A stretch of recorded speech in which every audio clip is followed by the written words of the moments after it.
ताली बजाएंगे और यीशु मसीह के नाम और बेहतरीन समय के लिए जो हमारे खुदावंद ने आप हमें दिया कि हम फिर एक बार एक दूसरे से मुखातिब हो सकते हैं और परमेश्वर के वचन पर मन लगा सकते हैं। और एक अच्छी सी बात जब मैं प्रार्थना कर रहा था आपके लिए, मेरे खुदा ने मुझे दी ताकि मैं आपके संग बांट सकूं, शेयर कर सकूं, और उन बातों को जो हमारे जीवन के लिए बहुत उपयोगी हैं और जो सुनने से और पढ़ने से तो शायद बहुत मामूली सी जान पड़ती है, लेकिन हमारे लिए बहुत इम्पॉर्टेंट है। यदि हम खुदा के घर के लोग हैं, परमेश्वर के लोग हैं और प्रभु ने हमें बुलाया है, चुना है, ठहराया है, अपने में बढ़ाया है, तो हम सब के लिए ये बात है, संसार और संसार के लोगों के लिए नहीं, लेकिन विश्वासी लोगों के लिए जो प्रभु पर विश्वास करते हैं। हालेलुया।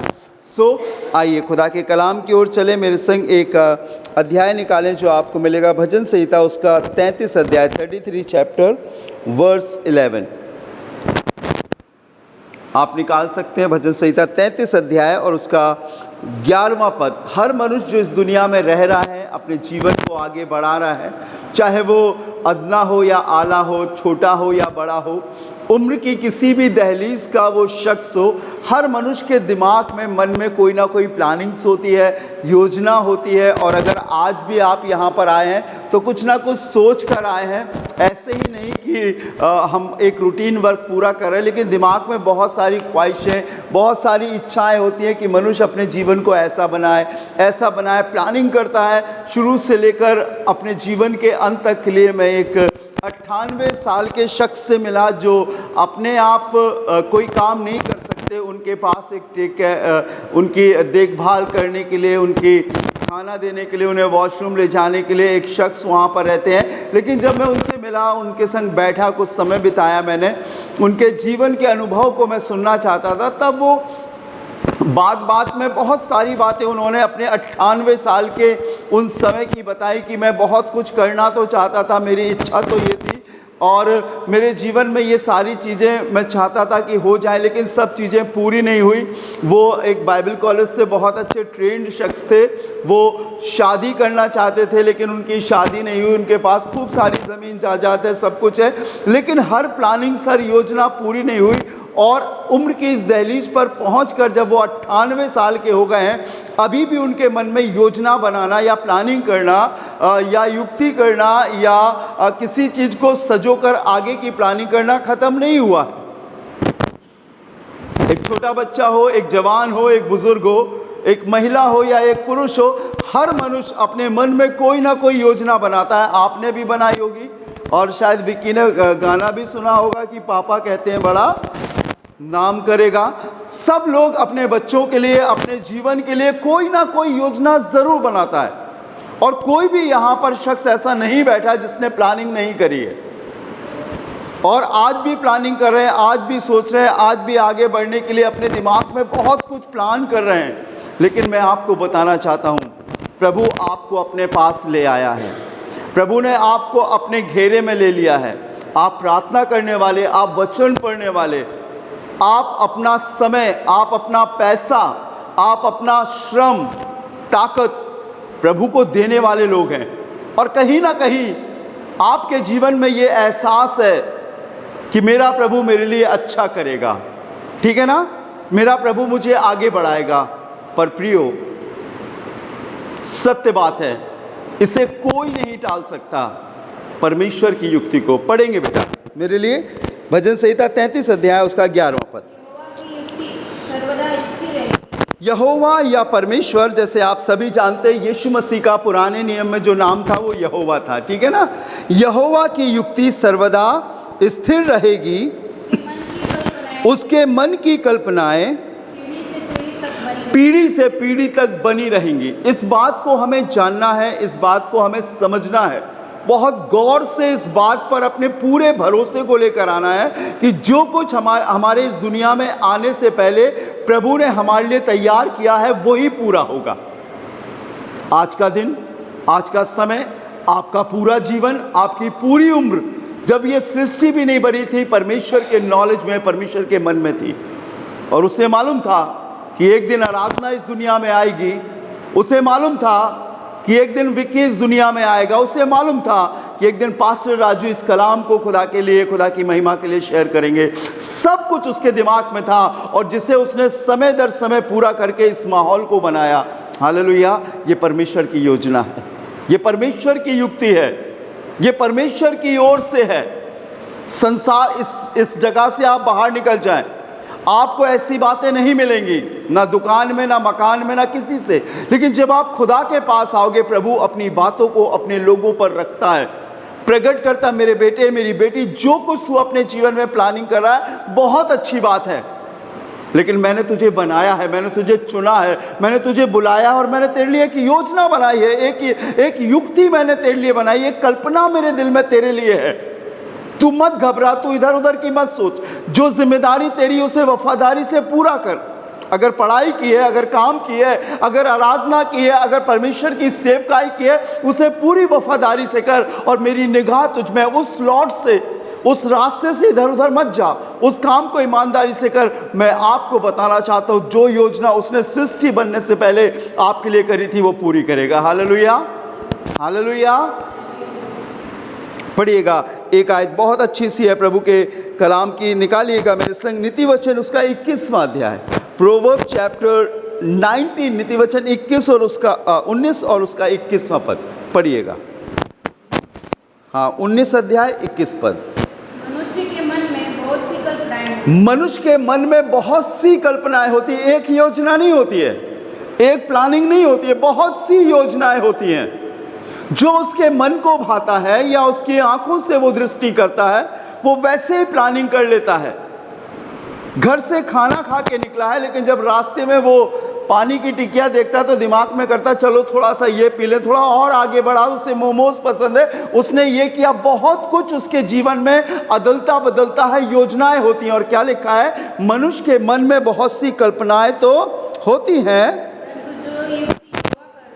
परंतु जो युक्ति यहोवा करता है वही स्थिर रहती है, टल जाता है।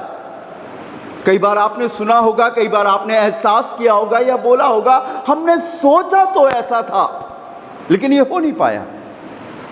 हमने तैयारी तो बहुत करी थी लेकिन हम सफल नहीं हो पाए। हमारे दिल में ये ख्वाहिश थी कि मेरे पास भी ऐसा घर हो, मेरे जीवन में भी ये चीजें हो, लेकिन वो हो नहीं पाई, फेल हो जाती है।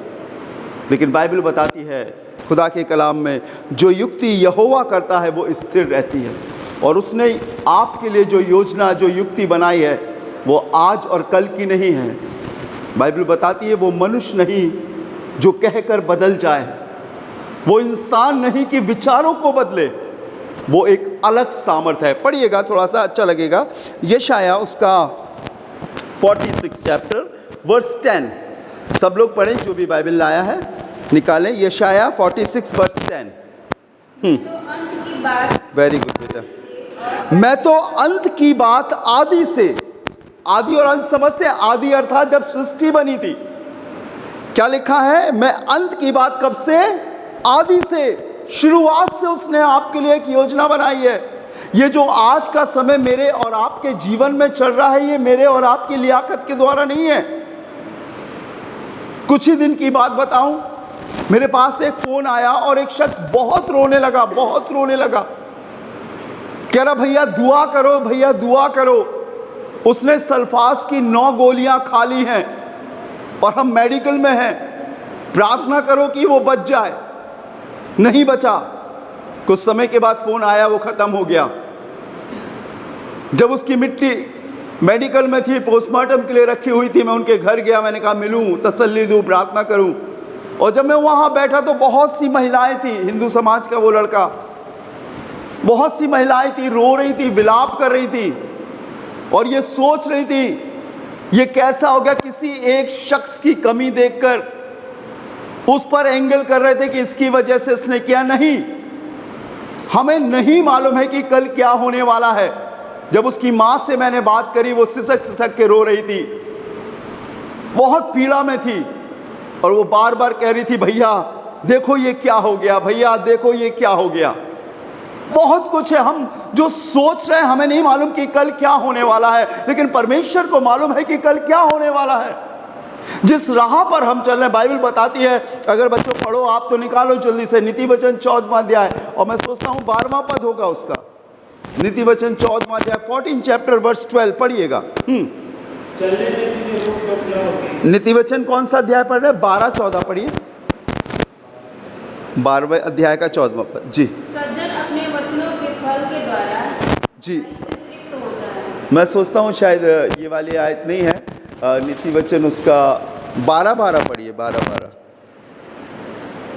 दुष्ट जन बुरे लोगों के बाइबल में लिखा है, ऐसा भी मार्ग है जो मनुष्य को ठीक जान पड़ता है। पढ़ा है ना आपने? ऐसा भी मार्ग है जो मनुष्य को ठीक जान पड़ता है, अच्छा जान पड़ता है, परंतु हाँ 14 का 12 पढ़िएगा बेटा। ऐसा मार्ग है जो मनुष्य को ठीक जान, ऐसा मार्ग है जो मनुष्य को ठीक जान पड़ता है, परंतु उसके अंत में क्या मिलती है? मृत्यु। जो प्लानिंग हम कर रहे हैं और हम सोच रहे हैं ये ठीक है, ये ठीक है, ये ठीक है, मुझे बताइए बाप बड़ा कि बेटा या बेटी, कौन बड़ा है? बाप बड़ा है, पिता बड़ा है। बनाने वाला बड़ा है या बनने वाला बड़ा है? बनाने वाला बड़ा है। ये कुछ मौखिक बातें हैं जो बहुत मजबूत हैं। हमें इस बात का इल्म होना चाहिए, ज्ञान होना चाहिए कि हमारा बनाने वाला बहुत बड़ा है, और इतना बड़ा है जिससे हम सोच भी नहीं सकते, जिसकी हम कल्पना भी नहीं कर सकते। आपको मालूम है कितना बड़ा है, कितना फर्क है उसमें और हम में। पढ़िए एक आयत जल्दी से, यशायाह नबी की किताब में ही लिखा हुआ है, जो आपको 55 अध्याय में मिलेगा। 55 अध्याय 58 चैप्टर, 55 अध्याय और उसका 8वां पद पढ़िए, 8वां पद। मेरे विचार और तुम्हारे विचार एक समान नहीं, ना तुम्हारी गति और मेरी गति एक सी है, क्योंकि मेरी और तुम्हारी गति में और मेरे और तुम्हारे सोच विचारों में आकाश और पृथ्वी का अंतर। इतना फर्क है। क्या सोच रहे हो आप वहां तक पहुंच ही नहीं सकते हो। जैसे एक मटके की कैपेसिटी होती है कि उसमें 10 लीटर पानी डाला जाए तो उसमें 10 ही लीटर आएगा, अगर आप 11वां लीटर डालोगे तो वो गिर जाएगा। वैसे मनुष्य के मस्तिष्क, उनका विवेक, उनका दिमाग एक सीमित दायरे में बनाया गया है, एक लिमिटेड एरिया में बनाया गया है। आप उससे आगे निकल ही नहीं सकते हो। अगर उससे आगे आप निकलोगे तो शैतान आपके विचारों को अपने हाथों में ले लेगा और फिर आप भटक जाओगे। अभी पढ़ाना, ऐसा भी मार्ग है जो मनुष्य की दृष्टि में ठीक जान पड़ता है, परंतु उसके अंत में मृत्यु ही मिलती है। कुछ चीजें हमारी आंखों को लुभाती है, कुछ चीजें हमारे मन को लुभाती है, कुछ चीजें हमारे माहौल को लुभाती है, पर यह सही नहीं है। हमें इस जीवन में इस बात को देखना, प्रभु तेरी योजना मेरे लिए क्या है, और अपनी जिम्मेदारी को वफादारी से पूरा करना है। जो काम हमें मिला है पूरी ईमानदारी से हमें करना है, और अगर हमने उसमें कुछ मिलावट कर ली तो शैतान आ जाएगा और फिर आप पिता की योजना से अलग हो जाओगे, अलग हो जाओगे। प्रभु से पूछो, प्रभु की क्या योजना है मेरे जीवन के लिए, परमेश्वर मुझसे क्या चाहता है। आप बेटे हो या बेटी हो, अदना हो या आला, बुजुर्ग हो या जवान हो, कोई मायने नहीं रखता। मैंने आपको 98 साल के शख्स के विचारों के विषय में बताया। योजना बनाना बुरी बात नहीं है, प्लानिंग करना बुरी बात नहीं है, लेकिन क्या आपकी योजनाओं में, क्या आपकी प्लानिंग्स में परमेश्वर शामिल है? क्या आपने परमेश्वर से कहा, प्रभु सोचता तो मैं ये हूं पर मेरी नहीं लेकिन तेरी मर्जी पूरी हो? बाइबल में लिखा है, याकूब की पत्री में उसका 4 अध्याय 13वां पद पढ़िएगा। James, book of James chapter 4 verse 13। तुम तो ये कहते हो, आज या कल हम किसी और नगर में जाकर वहां 1 वर्ष बिताएंगे और व्यापार करके लाभ उठाएंगे। अभी हमारे कुछ बच्चे यहाँ से पास आउट होके गए। मेरे पास फ़ोन आता है, एक दिन रात के 12:30 बजे, मैं प्रार्थना करके सोने ही गया था, मेरे पास एक एक्स स्टूडेंट का फ़ोन आया, बॉम्बे से मुझे फ़ोन कर रहा, भैया मुझे नींद नहीं आ रही है। मैंने कहा तुम वहाँ कैसे पहुँच गए? प्लानिंग करके बड़े शहरों में जा रहे हैं लेकिन नो सक्सेस, कोई सफलता नहीं है। बड़ी जगहों का मतलब ये नहीं है कि आपको सफलता मिले। हाँ, पैसा आप कमा लोगे, दुनिया की शोहरत कमा लोगे, लेकिन सुकून नहीं मिलेगा, शांति नहीं मिलेगी, तसल्ली नहीं मिलेगा। ये कह रहा है याकूब, तुम जो ये कहते हो कि आज यहाँ या कल किसी और नगर में जाकर वहाँ 1 वर्ष बिताएंगे और व्यापार करके लाभ उठाएंगे। आगे पढ़िएगा बेटा, 14 वर्ष। और ये नहीं जानते कि कल क्या होगा, नहीं मालूम। वो कितने लोग, 241 लोग लंदन जा रहे थे। एक फैमिली का, जब मैं उसके पिता की गवाही सुन रहा था, उन्होंने 15 करोड़ का लंदन में मकान खरीदा था, यहाँ का सब कुछ बेचकर। वो डॉक्टर थे, उनकी वाइफ भी मेडिकल से रिलेटेड थी, 2 ट्विंस बेटे थे, 1 बेटी थी, सारी चीज़ें प्लान आउट थी, सब कुछ बहुत अच्छा था। कहाँ गया जीवन, कहाँ गई जिंदगी? बेकार है इधर उधर की सोचना। बाइबल बताती है, खुदा के कलाम में लिखा है, तुम अपनी सारी चिंता मुझ पर सौंप दो, कल की चिंता मत करो, कल के लिए कल का दुख ही काफ़ी है। हम जब प्रभु के पास आ गए, हमारी सारी योजनाएं प्रभु में पूरी होना चाहिए, एक सेटिस्फैक्शन वाली लाइफ। नहीं प्रभु, जो तूने दिया है तेरा धन्यवाद हो, तूने मुझे बहुतों से बहुत बेहतर बनाया है। आप रात में सोते हो, आपको नींद आती है, आप खाना खाते हो, आपका पेट भरता है, आप दुआ करते हो, आप इधर उधर जाते हो, परमेश्वर आपके प्राण की रक्षा करता है। लेकिन दुनिया के लोग डरते और घबराते हैं। एक शख्स को मैं जानता हूं, वो नींद के लिए 10-10, 12-12 नाइट 10 की गोली खाता है, नींद नहीं आती है। लेकिन बाइबल में लिखा है, परमेश्वर अपने प्रेमियों को नींद यूं ही दान में देता है। आओ ना उसके स्लॉट में, आओ ना उसकी योजना में, आओ ना उसकी प्लानिंग्स में। और बाइबल बताती है, उसकी कल्पनाएं हमारे लिए हानि की नहीं परंतु लाभ की है। कभी कभी ऐसा लगेगा कि मैं ये नहीं करूं, कभी कभी ऐसा लगेगा कि कोई हमारे ऊपर जोर डाल रहा है। नहीं प्रभु के लोगों, बाइबल बताती है, यदि हम परमेश्वर के लोग हैं तो हमें उस अधीनता में, परमेश्वर की अधीनता में अपने जीवन को आगे बढ़ाना है। हमें देखना है कि हमारे ऊपर एक नज़र है जो नज़र हमेशा रखता है, वो पलक भी नहीं झपकाता, वो कभी नहीं सोता। शायद आप अपने आप को नहीं देख सकते, लेकिन वो आपको हमेशा देखता है। बाइबल में लिखी है, उसकी दृष्टि सब मनुष्यों पर लगी रहती है। वो एक एक चीज़ को जानता है, अपने बच्चों को, अपने परिवार को, अपनी हर स्थिति को प्रभु के हाथ में सौंपें। और आमीन बोलने से पहले ये कहें कि प्रभु, मैं तेरी योजना में चल रहा हूँ कि नहीं चल रहा हूँ। अगर नहीं तो पश्चाताप करे और शामिल हो जाए। और उसकी योजनाएं हानि की नहीं, जो पीढ़ी से पीढ़ी तक स्थिर रहती है, आपके बाप दादों से स्थिर है, आपके लिए स्थिर है, आपकी संतानों के लिए स्थिर है। Let us close our eyes, अपनी आंखों को बंद करें और दुआ करें और खुदा से कहें, प्रभु मैंने ये सोचा, मेरे माँ बाप ने ये सोचा, लेकिन उन सोचो, उन विचारों से बढ़कर तेरी योजना है, तेरे विचार हैं प्रभु। मैं उसमें शामिल होना चाहता हूँ, मैं उसमें दाखिल होना चाहता हूँ। प्रभु मेरी रखवाली कर, मुझे आगे बढ़ा, मुझे ले चल प्रभु, मुझे बाइबल जीना सिखा प्रभु, मुझे वचन जीना सिखा प्रभु।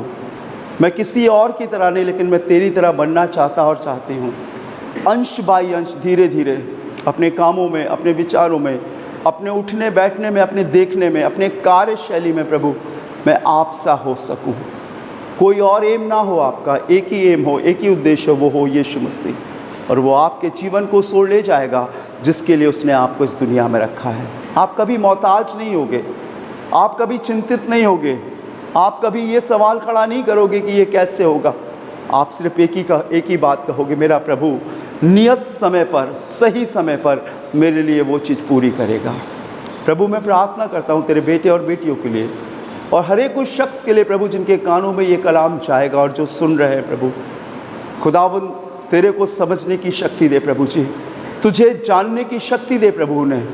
उन्हें बहुत कुछ जान लिया है इस दुनिया में, भले और बुरे को भी पहचान गए हैं, लेकिन प्रभु वो आपको नहीं समझ पाए हैं।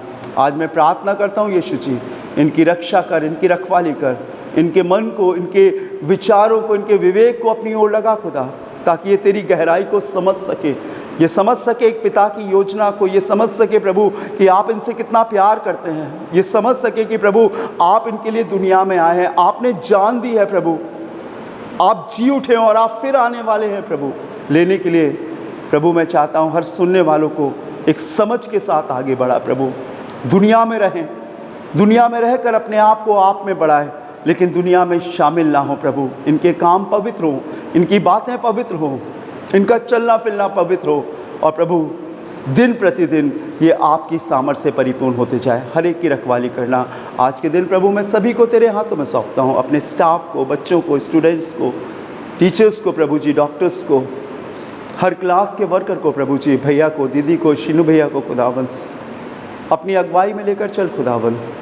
और जो तूने हमारे हॉस्पिटल के लिए योजना बनाई है उसे पूरा कर। हम जानते हैं प्रभु यीशु मसीह जो युक्ति तू करेगा वही स्थिर होगी, और हर बात के पीछे तेरा एक उद्देश्य होता है खुदावन। हम तैयार हैं तेरे उद्देश्य को जानने के लिए। हमारे हॉस्पिटल पर अपने अनुग्रह को बढ़ा प्रभु जी, और होने दे हर चीज़ स्थिर हो सके, और यीशु के नाम के द्वारा हर चीज़ें सफल हो सके खुदावन। सारे कैंपस को, दोनों कैंपस को तेरे लहू के बाड़े में छिपाता हूँ। हर नाशमान वस्तुओं से, नाशमान लोगों से, गलत विचारों से इनकी रक्षा करना, और जो जीवन प्रभु आपने हम सबको दिया है यहाँ पर प्रभु, उसमें अपना बेटा और बेटी बनाकर इस्तेमाल करना खुदा। हम सब कुछ आपके हाथों में सौंपते। बच्चों को बुद्धि, ज्ञान और सामर्थ्य देना प्रभु, इनकी पढ़ाई पर, इनकी तैयारी पर, सब पर तेरा आशीष का हाथ हो प्रभु जी। इतनी शक्ति देना खुदावन यीशु मसीह कि ये बच्चे यहाँ से निकलकर तेरे ही कहलाएं खुदावन। सब कुछ हम आपके हाथों में सौंपते हैं, यीशु मसीह के नाम से मांगते हैं, आमीन। और अब हमारे खुदावन यीशु मसीह का फजल, खुदा बाप की मोहब्बत और पाक रूह की रिफाकत और शराकत हमें से हर एक के संग अब से लेकर हमेशा तक होती रहे, आमीन। Praise the lord, may God bless you. प्रभु आपको बहुत आशीष दे।